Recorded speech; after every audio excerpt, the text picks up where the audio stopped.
સર્વે કરવામાં આવ્યો છે, કોની પાસે સર્વે કરવામાં આવ્યું, કેટલા ભયજનક નીકળ્યા અને હવે એના બાબતે શું કાર્યવાહી થશે?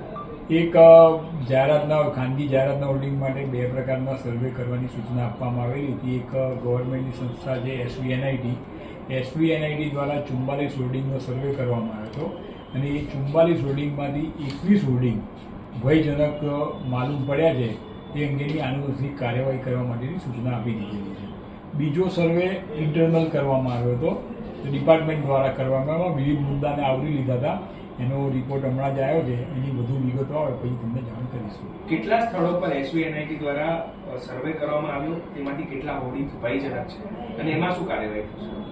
એ જ કીધું ને, અગાઉ કીધું એ પ્રમાણે 44 હોર્ડિંગનો સર્વે કરવામાં આવ્યો હતો. એમાંથી 21 હોર્ડિંગ ભયજનક માલુમ પડ્યા છે. તો આ અંગે જો કોર્ટનું ડાયરેક્શન લેવાનું તો કોર્ટનું ડાયરેક્શન અથવા તો ડિપાર્ટમેન્ટલ કાર્યવાહી કરી તેને રિમૂવ કરવાની સૂચના આપેલી છે. આ જે હોર્ડિંગ છે ભયજનક છે, જેને એજન્સી નીમવામાં આવી છે, એને સ્ટ્રક્ચર સ્ટેબિલિટી રિપોર્ટ આપ્યા છે, તો એની સામે કોઈ કાર્યવાહી થશે? એની પણ સૂચના આપી દેવામાં આવેલી છે કે જે હોર્ડિંગ્સ ભયજનક માલુમ પડ્યા છે તો એના જે સ્ટ્રક્ચર સ્ટેબિલિટી સર્ટિફિકેટ આપે એને નોટિસ આપવાની અને બ્લેકલિસ્ટ કરવા સુધીની કાર્યવાહી કરવાની સૂચના આપેલી છે. રોડ કપાતમાં અમદાવાદમાં અનેક મિલકતો ગઈ હતી, કેટલી મિલકતો છે અને હવે એ બાબતે શું નિર્ણય કરવામાં આવ્યો છે?